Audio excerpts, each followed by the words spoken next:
ओम।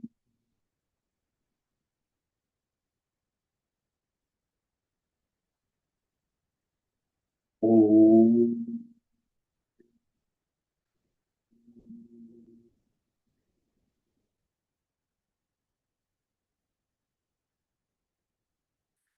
ओम।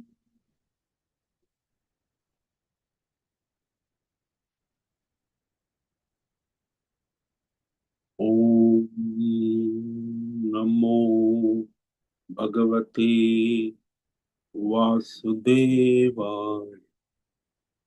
ओम नमो भगवते वासुदेवाय। ओम नमो भगवते वासुदेवाय। ओम नमो भगवते वासुदेवाय। ओम नमो भगवते वासुदेवाय। ओम नमो भगवते वासुदेवाय। ओम नमो भगवते वासुदेवाय। ओम नमो भगवते वासुदेवाय। ओम नमो भगवते वासुदेवाय। ओम श्री परमात्मने नमो नमः। ओम गंगणपतये नमो नमः। ओम ऐं ह्रीं श्रीं सं सरस्वत्यै नमो नमः। ओम गुरुभ्यो नमो नमः। ओम सहना भवतु सहनौ भुनक्तु सह वीर्यं करवावहै तेजस्विनावधीतमस्तु मा विद्विषावहै। ओम शांति शांति शांति। सदाशिव समारंभाम् शंकराचार्य मध्यमाम् अस्मदाचार्य पर्यन्ताम् वंदे गुरु परंपराम्। वंदे गुरु परंपराम्। ओम तत्सत। ओम ओम ओम।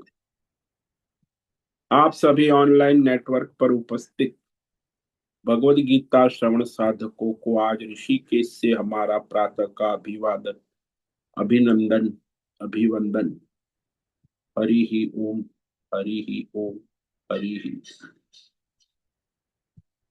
हम सबको आज का यह दिव्य जीवन तन मन धन जन देश काल विषय वस्तु परिस्थिति अवस्थाएं व्यष्टि समष्टि आध्यात्मिक भौतिक दैविक क्षेत्र सभी अपने अपने वर्तमान जन्म और पूर्व जन्मों में किए गए संचित कर्म, पाप पुण्य धर्म अधर्म मिश्र सकाम निष्काम सात्विक राजसी तामसी जाने अनजाने में किए गए अनंत कोटि कर्मों के पके हुए फल स्वरूप में वर्तमान में आज सभी को अपने अपने प्रारब्ध अनुसार परमेश्वरीय अचिंत्य योग माया के माध्यम से वर्तमान देश काल विषय तन मन धन जन आदि प्रसाद स्वरूप में प्राप्त हुआ।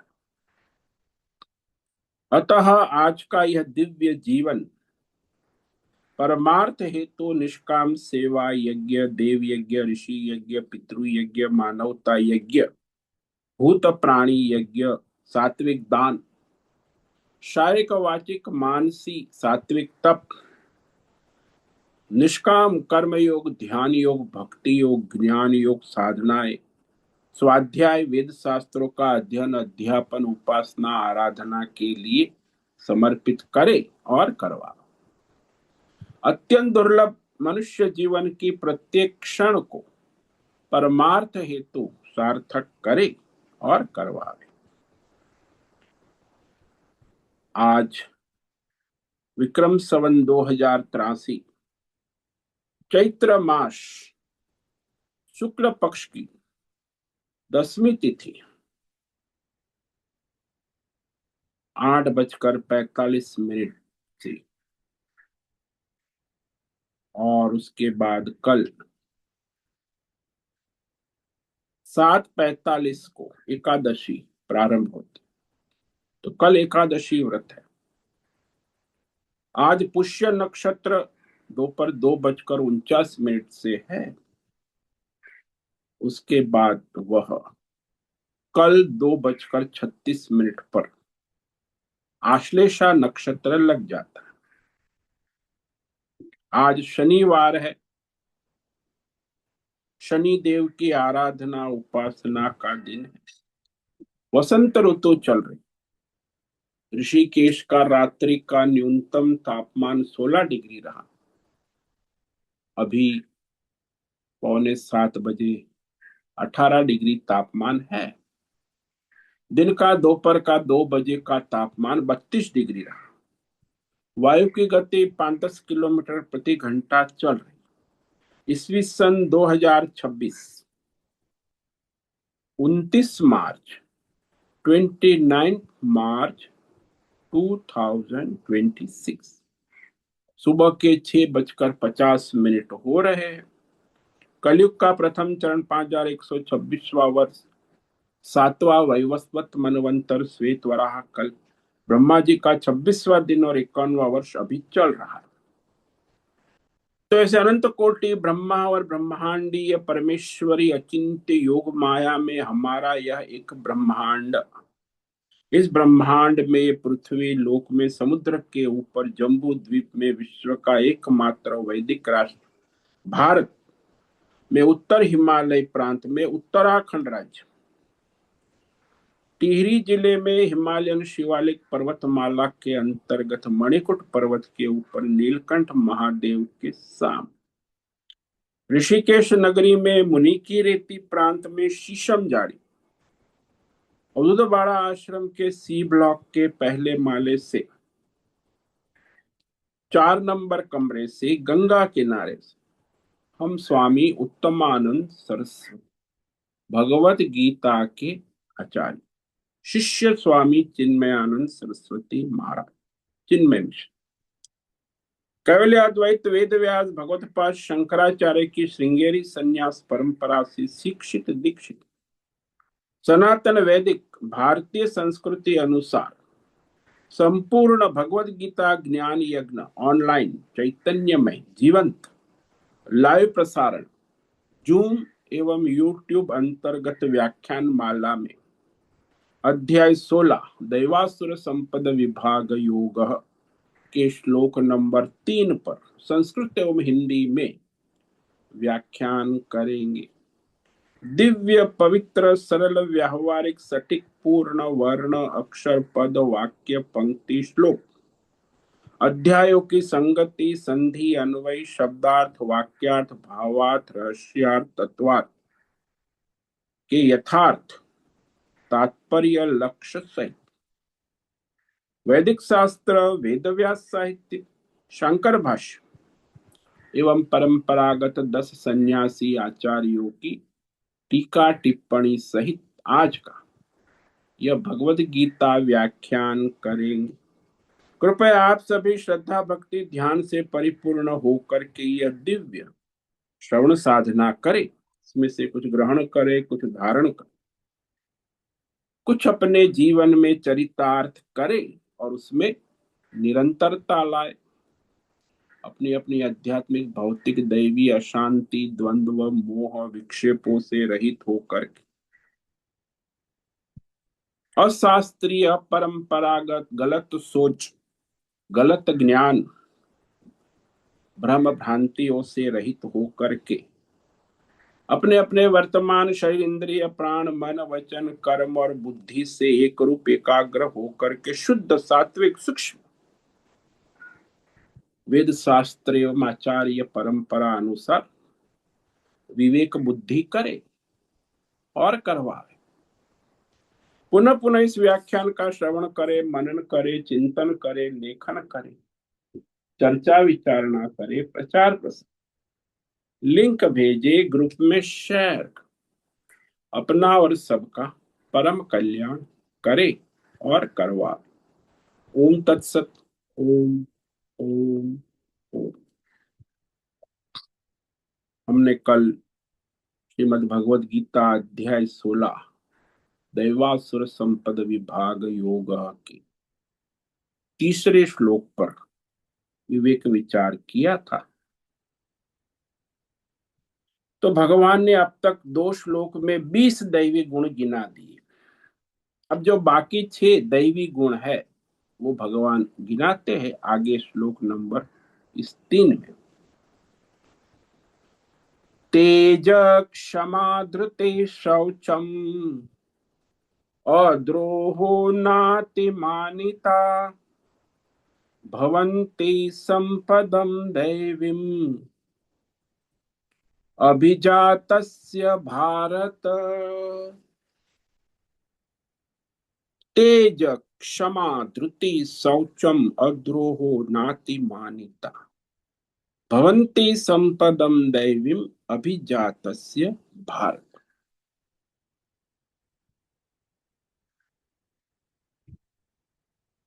भगवान कहते हैं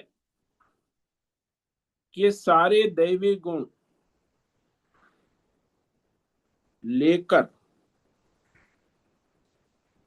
जो जन्म लेता है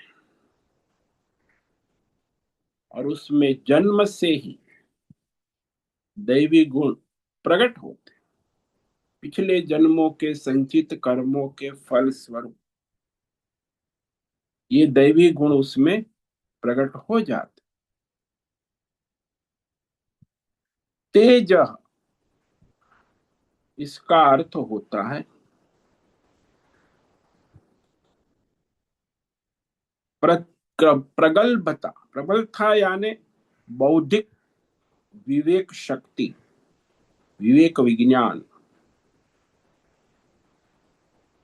जब कोई भी प्रश्न या परिस्थिति आध्यात्मिक भौतिक दैव अनुकूल या प्रतिकूल कोई भी परिस्थिति उत्पन्न होने पर तुरंत शास्त्र परंपरा स्वानुभूति पूर्ण उसका समाधान करने का सामर्थ्य। कभी भी कोई भी समस्या उत्पन्न हो सकती है, कोई भी प्रश्न खड़ा हो सकता, चाहे भौतिक हो, चाहे आध्यात्मिक हो, चाहे दैवी हो, चाहे ईश्वरी हो, तो उसका समाधान वेद शास्त्र आचार्य परंपरा स्वानुभूति पूर्ण तुरंत करने का सामर्थ्य।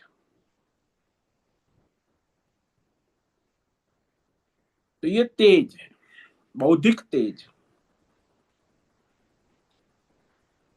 कोई भी कोई प्रश्न पूछता है तो तुरंत उसका शास्त्र के अनुसार परंपरा के अनुसार समाधान करना, उत्तर देना।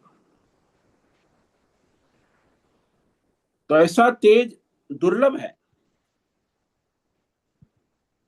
क्योंकि हमारी जो एजुकेशन सिस्टम है उसमें जो बौद्धिक ज्ञान है वो भौतिक विषय किसी physics chemistry maths biology computer तो उसकी बुद्धि जड़ हो जाती।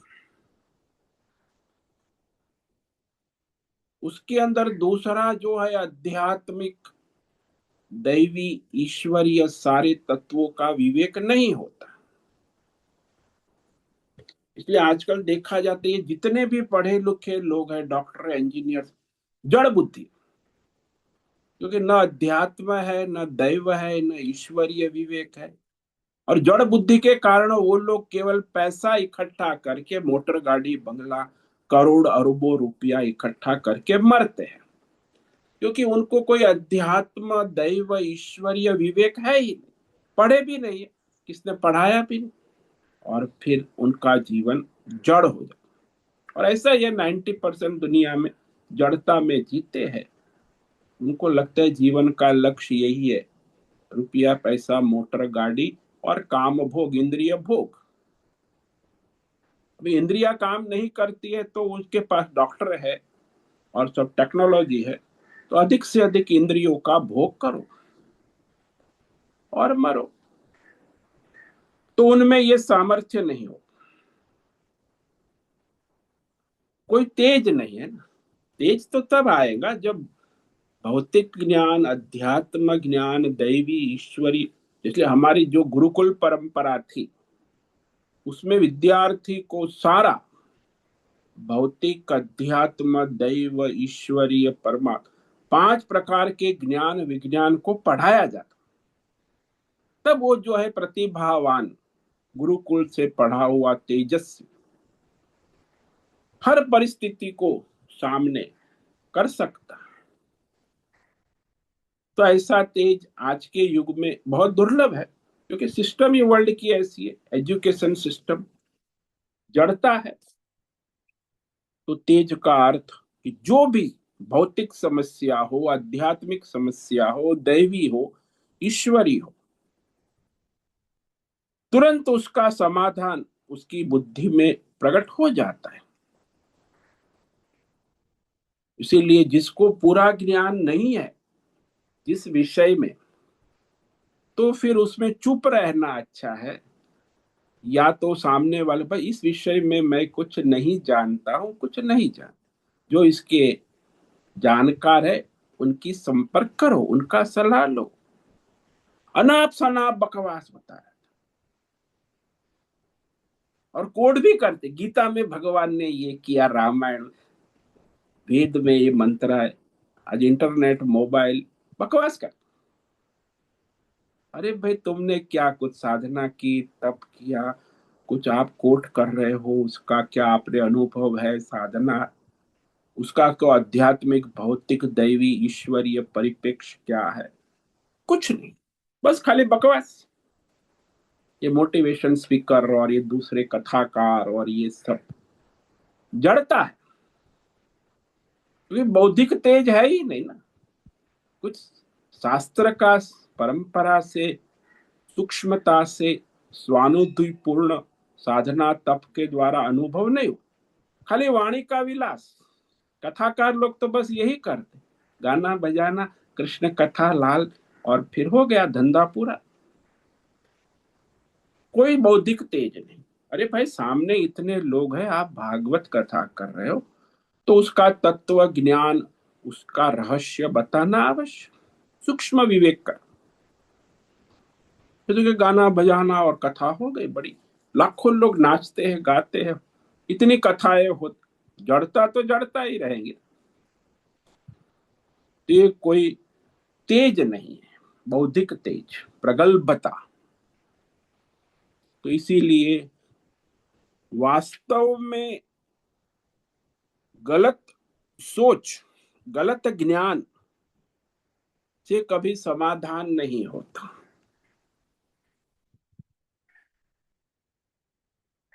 इसीलिए मनुष्य को सावधान रहना कि भाई आपको यदि शास्त्र का ठीक ज्ञान है, परंपरागत आपने तप किया है, अनुभूति है, तो स्वानुभूतिपूर्ण उसको सलाह दो।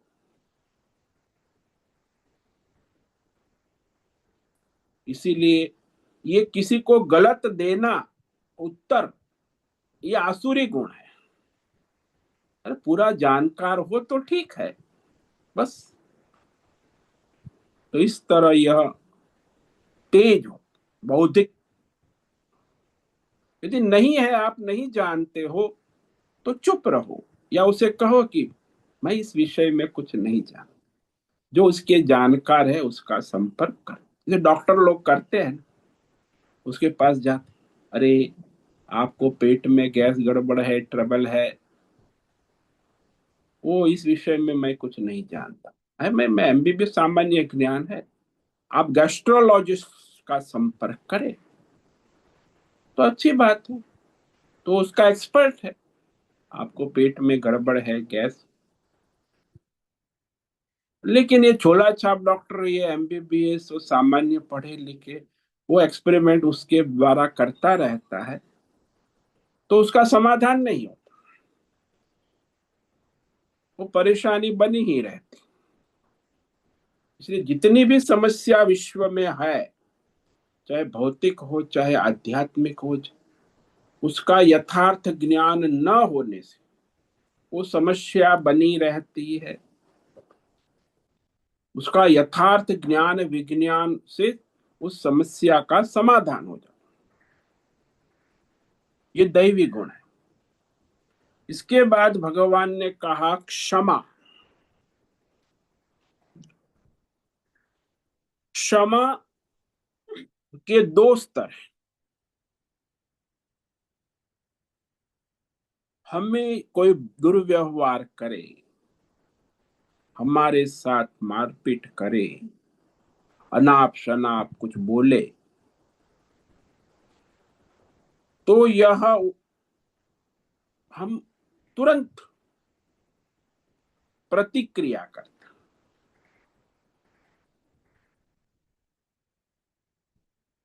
यारे वाणी से, व्यवहार से। तो उसने दुर्व्यवहार किया, उल्लाप सनाप कहा, मारपीट की। उस समय, उस क्षण, ये क्षण की बात है ना, उस क्षण हमारे अंदर उसके प्रति कोई प्रतिक्रिया न हो,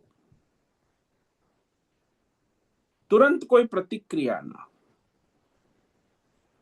क्योंकि द्वेषात्मक वृत्ति तुरंत प्रकट हो जाते, तुरंत प्रतिक्रिया।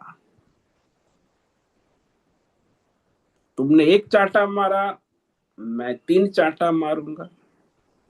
तुमने मारपीट की, मैं भी मारपीट करूंगा। तुमने अनाप शनाप एक गाली दी, मैं 10 गाली दूंगा। ये क्या हुआ? ये तो प्रतिक्रिया। मनुष्य ज्यादातर ऐसा ही करते हैं, 90% दुनिया में तुरंत द्वेषात्मक वृत्ति से प्रतिक्रिया करने लगते। अरे भाई, थोड़ा देखो कि भाई उसने किस परिस्थिति में आपके साथ दुर्व्यवहार किया, मारपीट की, अनाप शनाप कहा, तो पहले सोचो, तुरंत प्रतिक्रिया न करे। जैसे दृष्टांत ले लो ना, कि एक छोटा सा शिशु है, 6 महीने का, 1 साल का। तो माँ उसे दूध पिला रही है,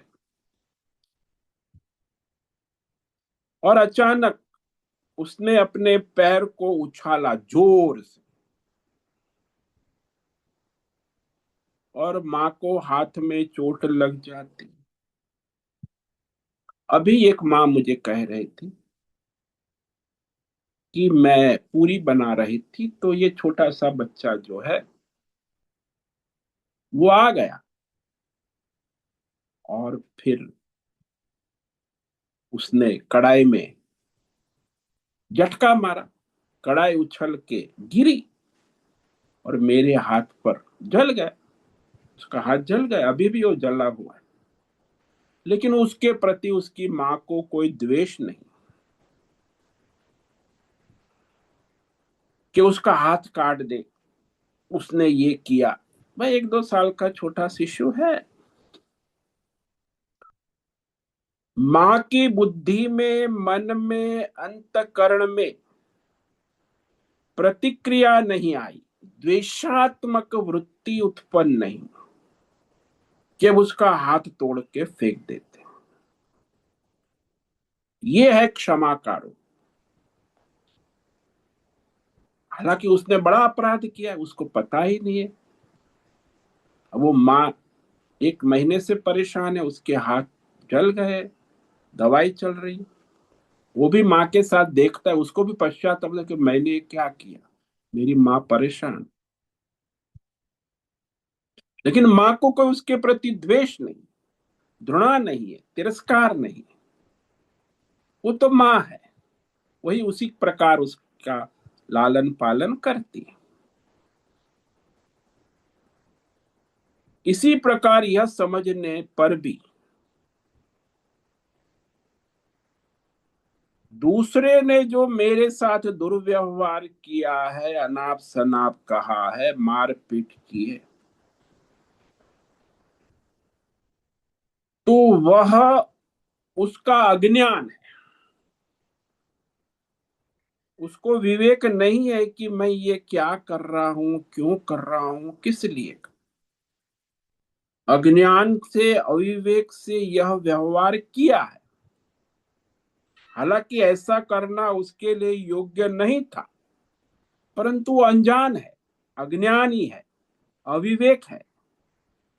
तो वह इस रहस्य को, इस बात को नहीं समझता कि मुझे इस प्रकार वाणी व्यवहार इनके साथ करना उचित नहीं है।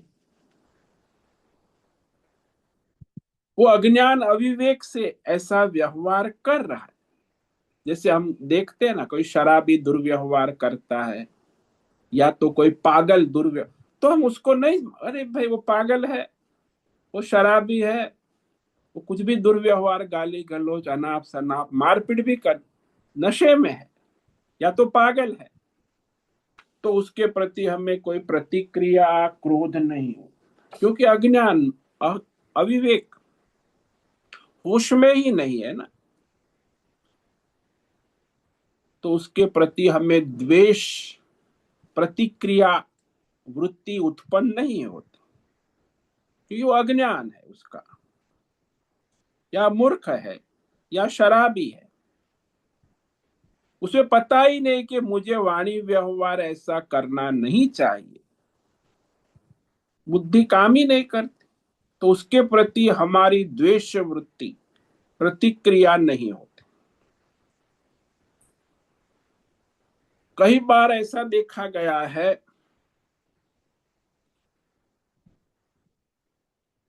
कि हम क्षमा बाहर से नहीं दिखते, अंदर से क्षमा होते। ये जरा सूक्ष्म है। वो कैसे भाई? अंदर से क्षमा जो होती है ना,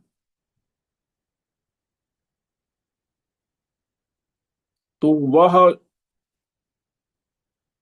इस दृष्टांत से समझे। दो महात्मा किसी गांव में जा रहे थे और आपस में चर्चा विचारणा कर रहे थे। उनका तो आप महात्मा है, सत्संग विचार चलता था। तो सत्संग विचार करते हुए जा रहे थे, तो उनको पता ही नहीं चला कि वह रास्ता छोड़कर खेत में चल पड़े। अब उसका तो भी उनको पता ही नहीं कि हम खेत में चल रहे हैं, ध्यान ही नहीं रहा। खेत में ताजा बोया हुआ तो लगा हुआ था, छोटे छोटे पौधे, उसके ऊपर चलकर पैर देकर निकल गए। किसान वहां कोने दौड़ता आया और उसने देखा कि वह वहां दो महात्मा ने तो खेत चौपट कर दी। डंडा लेकर दौड़ के आया, कहा, ए महात्मा, क्या है, तुम क्या हो? मैंने बोया हुआ खेत है, अभी ताजा, छोटे छोटे पौधे हैं, उसके ऊपर चलकर जा रहे हो। उस किसान को बड़ा गुस्सा आएगा ही, क्योंकि उसको तो क्रोध है, वो थोड़ी महात्मा। डंडे लगा दिए दोनों महात्मा। तो महात्मा तो चुपचाप डंडे खा के चल दिए। डंडे खाने के बाद जब आगे निकले, तो एक महात्मा ने कहा दूसरे अरे ये क्या हो गया, ये हमारे लायक नहीं। वह किसान तो जानता ही नहीं है कि ये महात्मा है, साधु है, और उसने डंडे भी मार दिए, तो उसे पाप तो लगेगा, दोष। किस स्थिति में वह महात्मा है, उसकी क्या महिमा है। तो इसने अपने अज्ञान से हमको डंडे मार दिए, लेकिन उसका जो दोष है, उसका जो फल है, वो शास्त्रों में ऐसा कहा है कि यदि महात्मा को यदि किसी ने मारा है, किसी भी तरह परेशान किया है, तो उसकी 7 पीढ़ी बर्बाद हो जाती है। उसको पता ही नहीं, तो उसकी 7 पीढ़ी बर्बाद हो जाए। अज्ञान से हमको मार दिया डंडा और हम चल दिए, तो हमें ऐसा नहीं करना चाहिए। तो महात्मा ने कहा ठीक है, चलो हम वापस चलते। वापस उस किसान के पास गए और उन्होंने उसके साथ जैसे उसने व्यवहार किया था, ऐसे उल्टी सीधा बातें कही, चांटे मार दिए और फिर चल दिए। वो फिर गुस्सा कर, अरे तुम मुझे मारते हो। बोले ठीक है, लेकिन अब तो कहते ठीक है, महात्मा है। उसने प्रतिक्रिया नहीं दी। महात्मा ने किसान के प्रतिक्रिया कर दी, तब आगे उस किसान को जो मारने का फल है, डंडे मारने का फल नहीं होगा। कई बार ऐसा होता है, क्षमा दिखती नहीं है,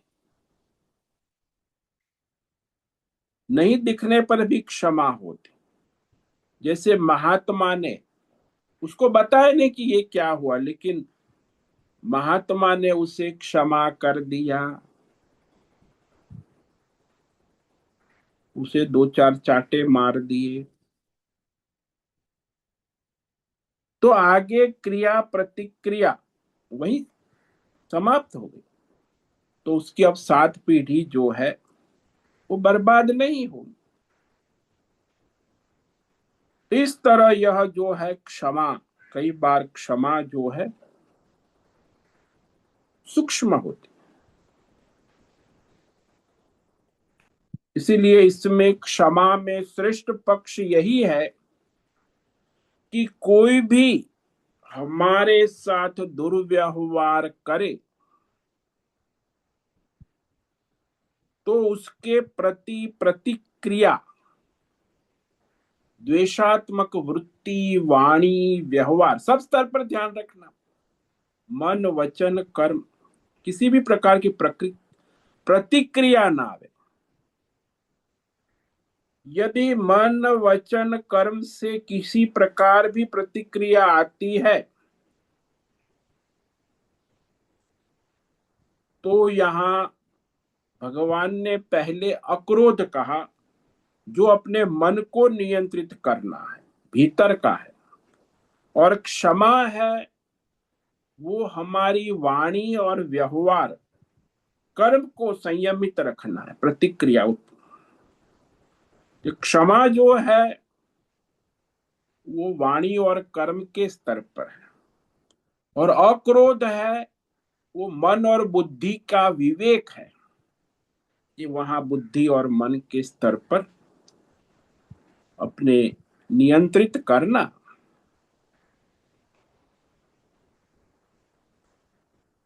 तो इस तरह जब तक यहाँ इस संसार में है, तो हमें विवेक पूर्वक क्रोध को काबू में करना होगा। तो वहां बुद्धि का विवेक अक्रोध से वह अंदर ही रोका जाता है, बुद्धि में ही, प्रतिपक्ष भावना से। क्योंकि जब तक हम शरीर में है, संसार में है, परमार्थ ज्ञान होना और आत्मज्ञान में स्थिति होती है, तब तक मनुष्य क्रिया प्रतिक्रिया करता है। तो 2 स्तर पे नहीं होती, एक तो आत्मज्ञान में स्थिति, और दूसरी मृत्यु होने के बाद मृत व्यक्ति कोई क्रिया प्रतिक्रिया संभावना नहीं है। तो यहाँ निरंतर विवेक पूर्वक अभ्यास करके जो सामान्य छोटे मोटे अपराध है, दुर्व्यवहार है, उसको तो व्यक्ति क्षमा कर देता, लेकिन जितनी अपनी सहन करने की शक्ति है उससे अधिक जब कोई दुर्व्यवहार करता है तो हमारे अंतकरण में, वाणी में, व्यवहार में प्रतिक्रिया आ जाती। कितना सहन करें, सहन की भी कोई हद होती है ना महाराज, सहनशीलता की भी। तुरंत फिर प्रतिक्रिया आती।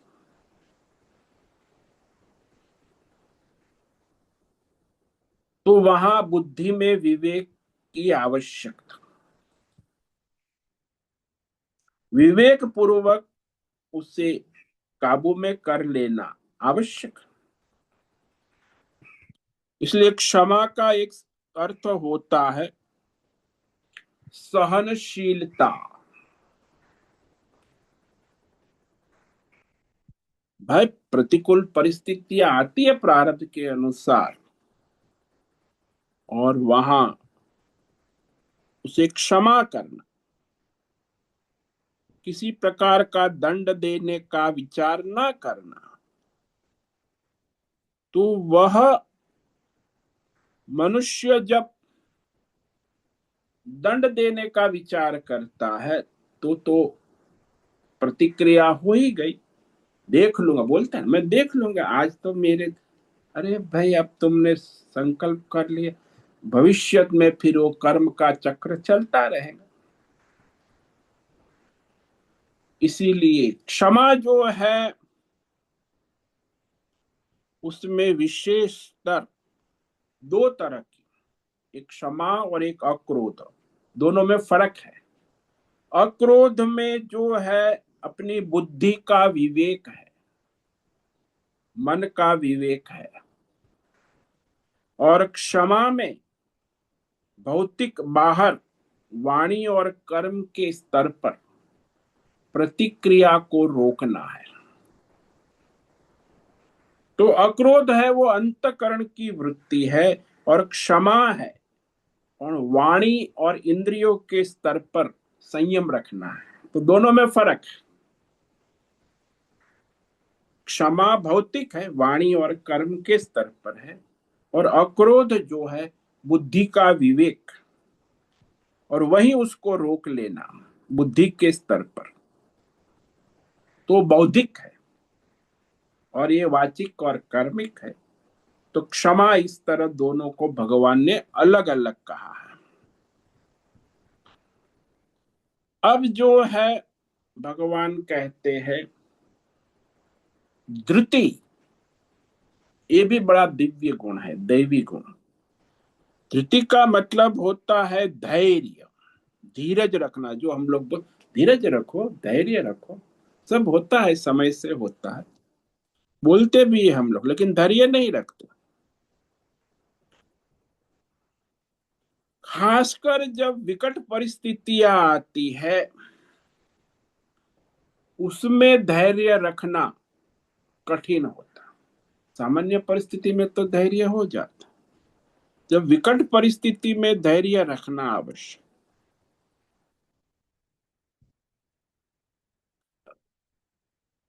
तो वह उस समय अपनी बुद्धि, मन, इंद्रिय, वाणी और व्यवहार की प्रतिक्रिया ना हो, धैर्य पूर्वक, विवेक पूर्वक उस परिस्थिति को संभालना। प्रतिकूल परिस्थितियां है ना, जैसे यहाँ ऋषिकेश में 2013 में बाढ़ आई थी, आश्रम के अंदर भी दीवार गई, मकान बह गए।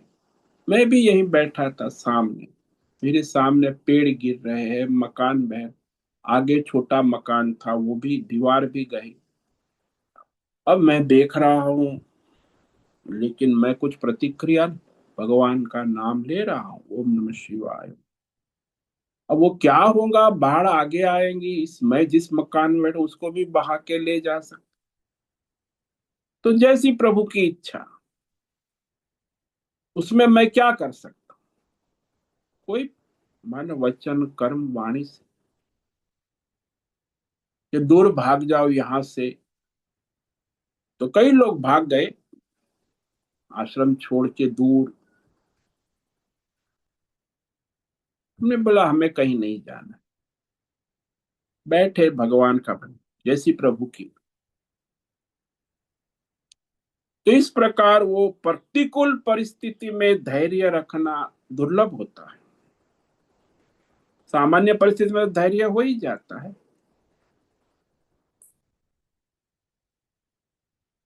तो ये जो धैर्य है अपने, ये तो एक अलग चीज है।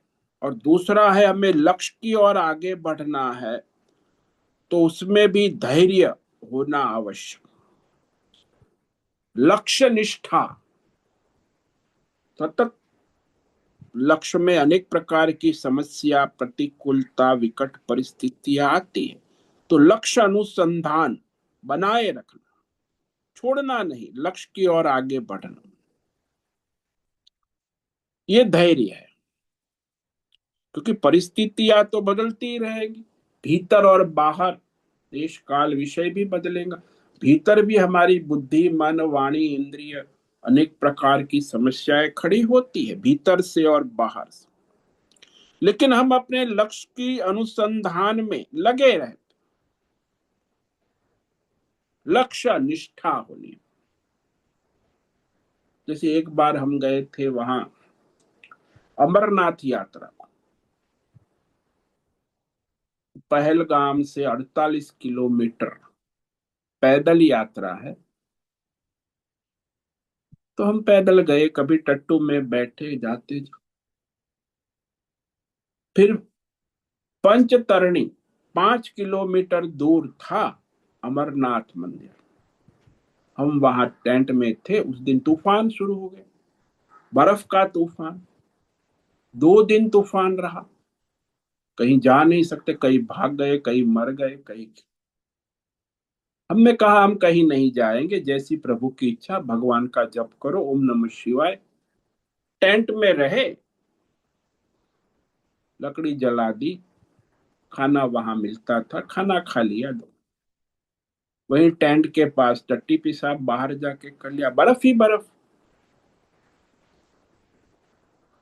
तो 2 दिन के बाद फिर वो बर्फबारी शांत हुई, तूफान शांत हुआ।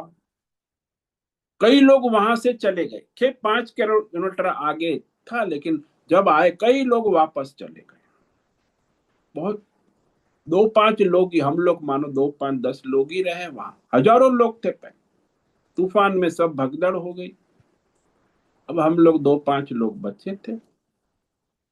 तो हमने कहा चलो अब वापस कहाँ जाएंगे, अब 5 किलोमीटर है, बर्फ पे चल के चले जाएंगे या टट्टू को ले ले। तो गए। तो आर्मी ने कहा ठीक है आप लोग जा सकते हो, बर्फ है, बर्फ पे। तो थोड़ा हम बर्फ पे चले, फिर टट्टू वाला मिल गया तो टट्टू पर बैठ गए। 5 किलोमीटर अमरनाथ, कोई नहीं, 2-4 लोग हम, क्योंकि सारा भगदड़ तूफान, हजारों लोग थे। तो ऐसा है, जब प्रतिकूल परिस्थिति होती है मनुष्य धैर्य नहीं रख सकता। क्योंकि वो धैर्य लगातार 2-3 दिन तक रहना, ये कोई आसान। आर्मी वाले पुलिस वाले वो भी भाग गए। आर्मी पुलिस, टेंट में हमारे साथ आर्मी वाले भी थे, वो भी भाग गए, क्योंकि धैर्य नहीं। अरे महाराज यहाँ कहाँ बैठे रहोगे, मर जाओ, भागो। कहाँ भागोगे, सब जगह बर्फबारी हो रही है। तो इस प्रकार मनुष्य जो एकदम प्रतिकूल परिस्थिति होती है, उसमें लगातार, उस समय ने कई दिनों तक धैर्य रखना पड़ता। अभी तो मनुष्य को 1 घंटा 1 मिनट भी धैर्य। उस दिन बर्फबारी, उसी दिन ही लोग भागने लगे, 1 घंटे 2 घंटे, भगदड़ शुरू हो गई। तो यहां मनुष्य को जब उसने लक्ष्य निर्धारित किया है, उस लक्ष्य की ओर आगे बढ़ने के लिए निरंतर प्रयत्नशील रहना और उसमें जो भी प्रतिकूल परिस्थितियां आए उसमें विचलित ना होना, ये आवश्यक। आजकल के जमाने में देखा जाता है कि सामान्य चीज में भी लोगों को धैर्य नहीं। सामान्य लौकिक विशेष तो बात छोड़ो, सामान्य परिस्थिति में भी धैर्य नहीं, विकट परिस्थिति में तो बात है ही।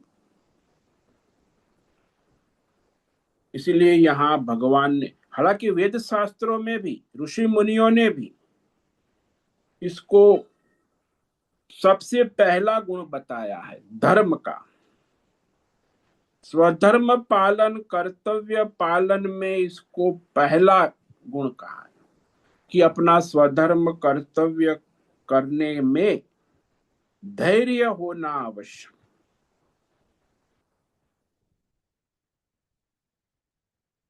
स्वधर्म कर्तव्य करते समय मनुष्य विचलित हो जाता, इसलिए जो धैर्य रहित व्यक्ति होता है वो शास्त्र परंपरा अनुसार अपना स्वधर्म कर्म योग साधना का अभ्यास ठीक से नहीं कर नहीं सकता, क्योंकि धैर्य नहीं, कर ही नहीं पाएगा। इसीलिए कोई भी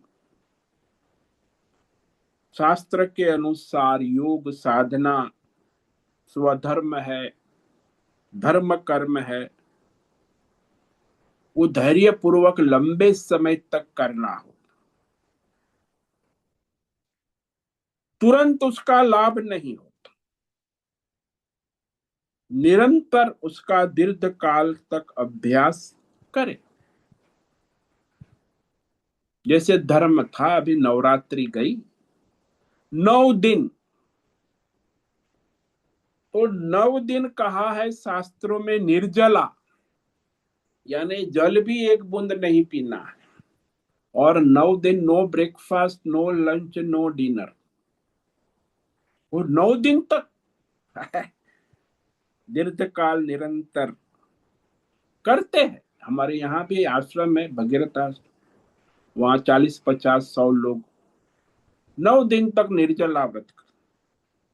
हमारे एक माता जी है, वो भी सब काम करती है घर का, सब पूजा पाठ, और एक बूंद भी जल नहीं पीती 9 दिन तक, कि माता जी शक्ति देती है। इसको कहते हैं धैर्य धीरज। एकादशी में भी जल पान, एक निर्जला का, एक दिन का निर्जला भी नहीं हो रहा है, 9 दिन का निर्जला क्या करे।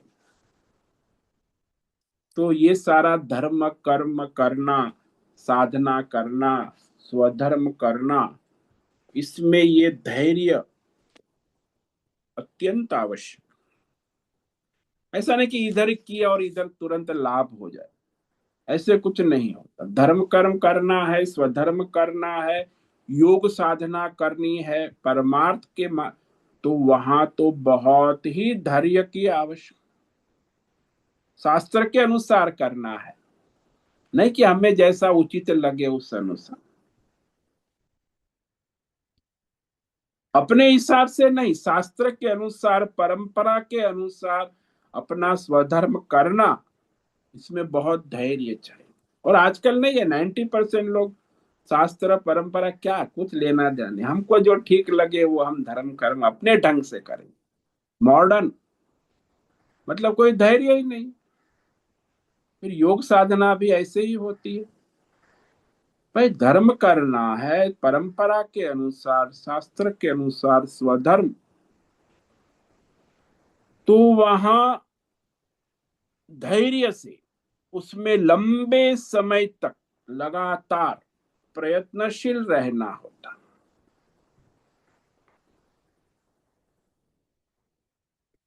तो यह तुरंत नहीं होता, समय आने पर वह जो है धर्म कर्म साधना तप, उसका फल, उसका लाभ उचित समय पे होता है। जैसे धैर्यहीन व्यक्ति यानी किसान ठीक से खेती नहीं कर सकता। अब बीज बो दिया, खाद दे दिया, पानी दे दिया, धैर्य रखकर उसे 4-6 महीने खेती का लालन पालन करना होता, तब वो खेती फलित होती। अन्यथा कहते कि एक बार बो दिया बीज, फिर देखे क्या हुआ। एक बार कहानी आती है कि बंदर और की सेना ने विचार, मनुष्य खेतीबाड़ी करके अपना खाना पीना सब बनाते, हम भी खेतीबाड़ी कर। तो बंदरों की सेना ने बीज बो दिया फल के फूल के, फिर हमें कहीं जाना नहीं पड़ेगा, अपने बगीचे में हम खाएंगे पिएंगे। तो बंदरों की सेना ने बीज बो दिए। तो एक दिन हुआ, दो, फिर देखने लगे कि अरे अभी तो कुछ निकला नहीं, बीज में अंकुर भी नहीं आ रहे। फिर देखा, पूरी खेती उजड़ गई। बीज बोकर फलित होने तक लंबे समय तक धैर्य पूर्वक उसका पालन लालन करना आवश्यक, तभी खेती फलित होती है। इसी प्रकार वेद शास्त्र परंपरा स्वधर्म कर्म यज्ञ दान तप कर्म योग ध्यान योग साधना, ये सब जो है उसमें बहुत ही धैर्य आवश्यक। निरंतर लंबे समय तक प्रयत्नशील होंगे तभी उसका जो है फल आता है। अन्यथा तत्काल देखोगे कभी कुछ नहीं हो। कई लोग ऐसा ही है, तत्काल फल चाहिए। तो वह तो स्वधर्म है, योग साधना है, तप है, ये तो लंबे समय के बाद उसका फल दिखता है। और ज्यादा लोग ऐसा कहते कुछ ये सब बेकार है, मैंने कोशिश कर ली। कई बार मुझे लोग कहते, महाराज मैंने सब कुछ कर लिया, सब कुछ नहीं, सब बेकार है। ये क्या है, स्वधर्म कर्म और योग साधना और तप और ये सब सब मैंने कर लिया, मतलब किसी में धैर्य कुछ किया ही नहीं धैर्य पूर्वक। वो कहता है सब बेकार है। मैंने धर्म किया, कर्म किया, साधना की, क्या काम आया? कुछ नहीं लाभ हुआ। मैं इतना धर्म कर्म यज्ञ दान तब कुछ काम नहीं आया, सब बेकार। तो इस प्रकार लोग जो है धर्म कर्म को भी छोड़ देते, कुछ प्रतिकूलता आती है, परिस्थितियां आती। इसीलिए कोई भी स्वधर्म करना है, धर्म करना है, यज्ञ दान तप योग साधना, चाहे भौतिक हो, चाहे आध्यात्मिक हो, चाहे दैवी हो, सब में ये धैर्य आवश्यक है। इसीलिए धर्म के मार्ग में सर्वप्रथम धैर्य को गिना जाता। नहीं तो आप न धर्म कर सकेंगे, न योग साधना, न तप, न यज्ञ, न दान। तो इसीलिए धैर्य के कारण मनुष्य जो है थकता नहीं, उसका उत्साह बना रहता। तो इस पर हम कल विचार करेंगे। ये बड़ा सूक्ष्म है धैर्य, क्योंकि लक्ष्य की ओर आगे बढ़ने के लिए कोई भी लक्ष्य, भौतिक हो, अध्यात्म हो, दैव हो, ईश्वरीय हो, पर धैर्य अनिवार्य है। विकट परिस्थितियों में संभल कर लक्ष्य की ओर आगे बढ़ना, इस पर हम कल और विवेक विचार करेंगे। ओम नमो नारायणाय। ओम नमो नारायणाय। ओम नमो नारायणाय।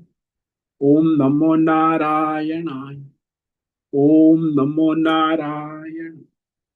कायेन वाचा मनसेन्द्रियैर्वा बुद्ध्यात्मना वा प्रकृते स्वभाव करोमि यद्यत् सकलं परस्मै नारायणायेति समर्पयामि। ओम सर्वे भवन्तु सुखिनः, सर्वे सन्तु निरामयाः, सर्वे भद्राणि पश्यन्तु, मा कश्चित् दुःखमाप्नुयात्, अस्तु मा सद्गमय, तमसो मा ज्योतिर्गमय, मृत्योर्मा मृतङ्गमः। ओम पूर्णमद पूर्णमिदं पूर्णात् पूर्णमुदच्यते पूर्णस्य पूर्णमादाय पूर्णमेवावशिष्यते। ओम शांति शांति शांति। शंकरं शंकराचार्यं केशवं बादरायणं सूत्र भाष्य कृतौ वंदे भगवन्तौ पुनः पुनः। ईश्वरो गुरुरात्मेति मूर्ति भेद विभाग व्योमवद्व्याप्तदेहाय दक्षिणामूर्तये नमो नमः। ओम गुरुभ्यो नमो नमः। ओम तत्सत्। ब्रह्मार्पणमस्तु। ओम ओम ओम।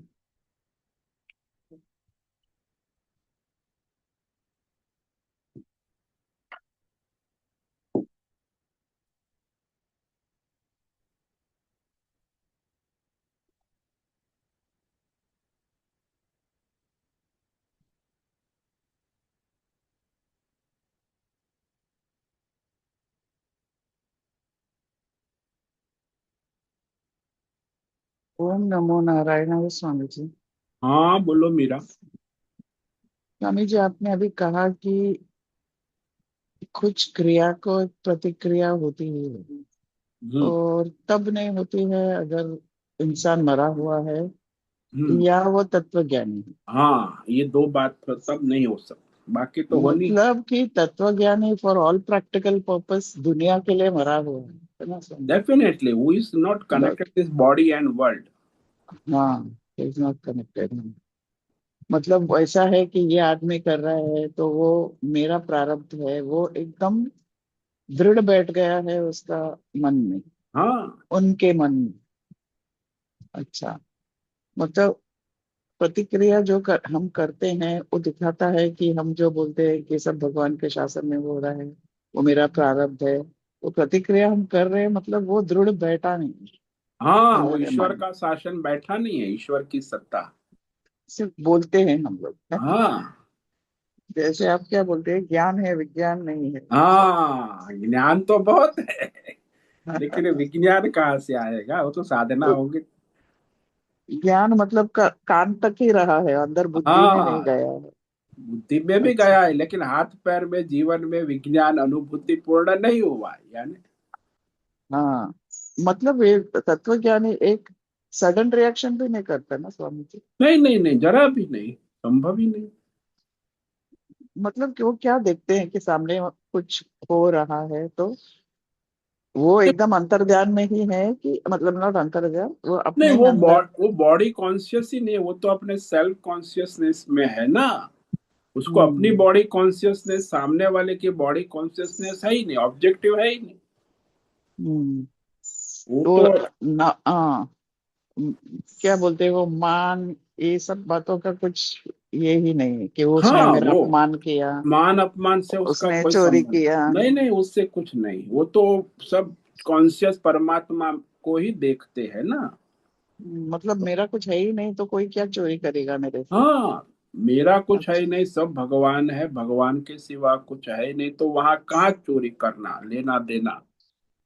और भगवान की इच्छा के सिवा कुछ होता नहीं है मेरे प्रारब्ध से। हाँ वो तो ईश्वर ऐसे ने जो निर्धारित किया है वही हो रहा है, उसमें मुझे क्या करना है। ठीक है जो हो रहा है वो तो साक्षी रूप में रहेगा ना, रिएक्शन नहीं कर। साक्षी रूप में रहते हैं। हाँ यानी ऑलमोस्ट भगवान के ही रूप है वो। हाँ भगवान साक्षी रूप साक्षी में। रूप में रहते हैं। हाँ तो प्रतिक्रिया नहीं कर। मतलब वो पहचान लेते हैं कि मैं भगवान ही हूँ और कुछ नहीं हूँ। ये सब ऐसे भगवान है, ऐसा नहीं कि मैं भगवान हूँ, सब मैं भगवान, भगवान है। अच्छा सब कुछ भगवान है। हाँ हाँ हाँ हाँ। और कोई भेद है ही नहीं मैं और तू। मैं और तुम नहीं, और कोई इंसान भी ऐसा अलग अलग नहीं है, सब में जो भगवान है वो हाँ उनको ही वही। पहचानते हो। हाँ वो भगवान है, उसको ही पहचानते, उसी को ही जानते हैं। लेकिन जो नाम रूप है स्वामी जी, मतलब हाँ। उसका भाई है, मतलब समझो, या उसका साथ में जो रहते हैं वो साधु है, उनको वो पहचानते ही नहीं है, मतलब कैसे नहीं होता वो, है वो? उसका नाम रूप से उसका कोई संबंध नहीं होता, खाली वो प्रारब्ध के अनुसार कुछ व्यवहार होता है, अन्यथा उसका नाम रूप से कोई संबंध नहीं। और प्रारब्ध। अनावश्यक कुछ इंटरेक्ट भी नहीं करता है, सिर्फ स्वधर्म करते हैं और हाँ भगवान प्रारब्ध के के नाम। अनुसार, हाँ वो अनावश्यक कोई इंटरेक्शन इंटरेक्शन, जो प्रारब्ध के अनुसार सामने आ गया उस अनुसार उसका उचित साक्षी भाव से। साक्षी भाव से, और क्या बोलते हैं, अकॉर्डिंग टू द स्क्रिप्चर्स और हाँ हाँ और शास्त्र धर्म। वेद, हाँ धर्म की मर्यादा में, ऐसा नहीं कि उद्दंड उच्छृंन होता। क्योंकि एक तत्वज्ञानी है और भी साधु है, जरूरी नहीं कि वो भी सारे तत्वज्ञानी है। हाँ हाँ वो तो तो हर हाँ, प्रकार के होते हैं ना, ऐसे तत्वज्ञानी तो कोई करोड़ों में एक ही होता है। हाँ, हाँ और वही ऐसा है, विदाउट प्रतिक्रिया रहेगा। हाँ हाँ वही बाकी रहेगा। दूसरे लेवल के हैं तो थोड़े, मतलब एकदम अज्ञानी नहीं, लेकिन कुछ ना कुछ तो प्रतिक्रिया उनसे होगा। हाँ हाँ वो मन से होंगे, वाणी से, कभी व्यवहार से, तीनों स्तर पे प्रतिक्रिया होती है ना। कई बार लोग हाँ, व्यवहार से नहीं करते, वाणी से करते करते, पर मन मन से में सोचते हैं। हाँ, हाँ ये बात। बात मन में रखते हैं। हाँ ज्ञानी है तो वो भी नहीं करेगा, क्योंकि नहीं वो वो मन के, करेगा तो कभी ना कभी प्रतिक्रिया आएगा ही। हाँ वो मन से भी नहीं। मन से भी नहीं, मैं क्या लेवल ऑफ, और ब्लिस भी होगा ना स्वामी जी, हाँ कुछ भी उसको डिस्टर्ब नहीं करता है, वो कुछ ब्लिस में नहीं। ही है, और कुछ उसको डिस्टर्ब क्या करेगा, वो ब्लिस में ही है 24/7। हम्म।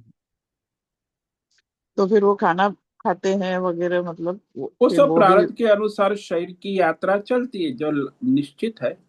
तो जैसे संसार में प्राणी लोग अपना जीवन व्यवहार करते हैं, बंदर है, पशु है, तो हम्म, उसमें कोई उसका कोई अपना एफर्ट नहीं होता, जो उसको प्रारब्ध से मिल गया। जैसे गाय है, यहाँ घूमती रहती है, उसको खाना हम्म। मिल गया अपना तो खा लिया, फिर आराम करने लगा। वो नहीं सोचते मैं आज क्या पकाऊं, क्या हाँ लाऊं। ऐसा कुछ वो गाय नहीं सोचती। कोई भी प्राणी नहीं सोचते। कोई भी यानी हर लेवल ऑफ प्राणी को भगवान देखभाल करते हैं, और हाँ हमें भरोसा नहीं कि भगवान हमारी देखभाल करेंगे। हाँ वो का भरोसा है, ये तो फिर परेशानी तो वही है ना। हम्म। वो बुद्धि या क्या भगवान ने दिया कि हमको ये सब परेशानी में डाल दिया, क्या क्या है वो स्वामी जी? बुद्धि का जो विवेक नहीं है यही परेशानी, विवेक तो होना बुद्धि का विवेक मतलब ऐसे प्राणियों को है, प्राणी को प्राकृतिक नेचुरल है ना। इंस्टिंक्ट इंस्टिंक्ट के हिसाब से हाँ वो करते हैं। इंस्टिंक्ट से। लेकिन कुछ पक्षी वगैरह है जो अपने ही नेस्ट बनाते हैं, तो वो क्यों ऐसे, सब सब पक्षी क्रीचर्स बनाते हैं ना नेस्ट। ठीक है वो तो अपने रहने के लिए अपना नेक्स्ट बनाते हैं, लेकिन उसका अब जो मूल जो है वो प्रकृति के साथ तालमेल है। खाने के मन, वजह से, खाने के हिसाब से तो वो प्रकृति पे नहीं नहीं वो हम्म, उसका मूल क्या है कि वो नेक्स्ट बनाना अपने लिए नहीं बनाते, वो बच्चे हैं ना, उसके लिए बच्चे बनाते। हैं, वो भी इंस्टिंक्टिव है, वो सोच समझ के नहीं, उसका प्रजाति में जो बनता है वो ही बनाता है वो, हाँ और मैं वही और बात। शानदार बनाऊं वगैरह वो सब ऐसा नहीं नहीं, ऐसा सोचता है। कुछ वो तो मनुष्य में है ना, चॉइस तो मनुष्य में है, बुद्धि की। हाँ, हाँ, बाकी मतलब वो सब। भी प्राकृतिक ही, मतलब हाँ नेचुरल इंस्टिंक्ट ही है उनका। हाँ नेचुरल सोच समझ के नहीं कर रहे वो, अच्छा, नहीं अच्छा। नहीं नहीं वो प्राकृतिक ईश्वरीय है। हम्म। मतलब जैसे एलिफेंट इतना ह्यूज है लेकिन ग्रास ही खाता है, हाँ नॉनवेज नहीं खाता है, वैसे और हाँ कुछ प्राणी को, लायन उनको नॉनवेज ही है, उसमें भी वो नहीं सोचते कि मैं नॉनवेज नहीं खाऊंगा ये वगैरह। ऐसा नहीं, वो तो प्राकृतिक अपना स्वभाव है, ईश्वरीय है जो प्राकृतिक है। हम्म, मनुष्य का भी प्राकृतिक स्वभाव है कि मनुष्य को शास्त्र धर्म अनुसार अपना स्वधर्म करे, हम्म, वर्णाश्रम धर्म, ब्राह्मण क्षत्रिय वैश्य, तो उसका प्राकृतिक हम्म, ईश्वरीय धर्म है। वो नहीं करेगा तो उसको समस्याएं खड़ी होगी। हम्म। जब वो अननेचुरल अपने मनमाने से जो चीजें करती है उसी में प्रॉब्लम का पतन हाँ होता वो है। समस्या खड़ी होती है। समझ में आया स्वामी जी, ओम नमो नारायण, बहुत नारायण धन्यवाद। नारायण।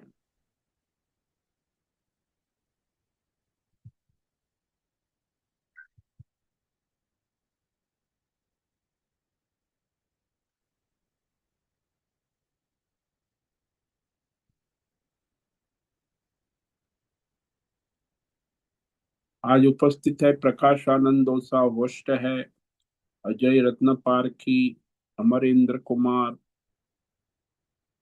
अनुराधा जेठे, आशा कोटक, भक्ति गवास, बीना चितलिया, चैतन्य ठाकुर, दिव्या लाड, दिव्या पटेल, इला जोशी, ज्योति धूमल, आयुषी पटेल, लीलावती बड़ेकर, मीरा उचिल, मीनाक्षी काले, नागराज अक्कल, पंकज भट्ट, पृथ्वीराज मालव, पूनम पास्ते, राय बहादुर कपूर, राजेश मोलकर, राम सेवक यादव, रीमा पटेल, रिची पटेल, रूपेश पाटिल, संजीवनी, श्रीरंग रानडे, सुदर्शन दुबे, सुनील ठाकुर, उर्वशी पटेल, उषा मेनन और विशाल बेड़ेक। कुछ साधक यूट्यूब लाइव देख रहे हैं। सभी साधकों को आज का दिन मंगलमय हो, परमार्थ करे, सबका कल्याण करे, सबको। ओम नमो नारायणाय। ओम नमो ओम नमो नारायण। नारायण स्वामी जी। ओम नारायण नमो नारायणाय स्वामी जी। नारायणाय।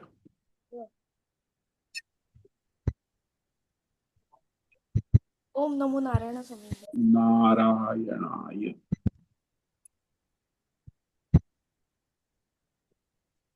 मुझसे निवेदन है आज का सत्संग पूर्ण करें। ओम नमो नारायण। आज का दिव्य सत्संग हम यही पूर्ण करते हैं। सभी साधकों को ओम नमो नारायणाय। सभी साधकों को ओम नमो नारायण।